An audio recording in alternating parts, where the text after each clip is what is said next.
ஆலங்குடி அருகே உள்ள வடகாடு முத்துமாரியம்மன் கோவிலில் மிகவும் பிரசித்தி பெற்ற சித்திரை தேரோட்ட திருவிழாவில் தமிழக சுற்றுச்சூழல் துறை அமைச்சர் மையநாதன் தேரை வடம் பிடித்து இழுத்து துவக்கி வைத்தார்.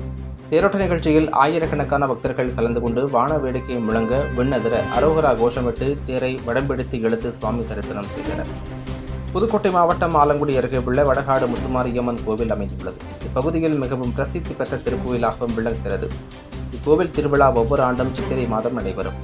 அதன்படி இந்த ஆண்டும் இக்கோவிலின் சித்திரை திருவிழா கடந்த வாரம் 21ஆம் தேதி காப்பு கட்டுதலுடன் தொடங்கியது. அதன் பிறகு தினமும் சிறப்பு அலங்காரத்தில் அம்மனின் வீதி உலா மற்றும் சிறப்பு வழிபாடுகள், அம்மனுக்கு சிறப்பு அபிஷேகமும், இரவில் நூற்றுக்கணக்கான பெண்கள் ஆரத்தி குடங்களுடன் அணிவகுக்க அம்மன் வீதி உலா நடைபெற்று வந்தது. மேலும் பால்குடம் காவடி எடுத்து அம்மனுக்கு நேர்த்திக் கடனை பக்தர்கள் செலுத்தினர். நேற்று முன்தினம் பொங்கல் வைத்து வழிபட்டனர். இந்நிலையில் அக்கோவிலின் முக்கிய திருவிழாவான சித்திரை மாத தேரோட்ட திருவிழா இன்று வெகு விமரிசையாக நடைபெற்றது. தமிழக சுற்றுச்சூழல் துறை அமைச்சர் மையநாதன் தேரை வடம் பிடித்து துவக்கி வைத்தார். இந்த திருவிழாவில் வடகாடு மற்றும் சுற்றுவட்டார கிராமங்களைச் சேர்ந்த ஆயிரக்கணக்கான பக்தர்கள் கலந்து கொண்டு தேரை வடம் பிடித்து இழுத்தனர்.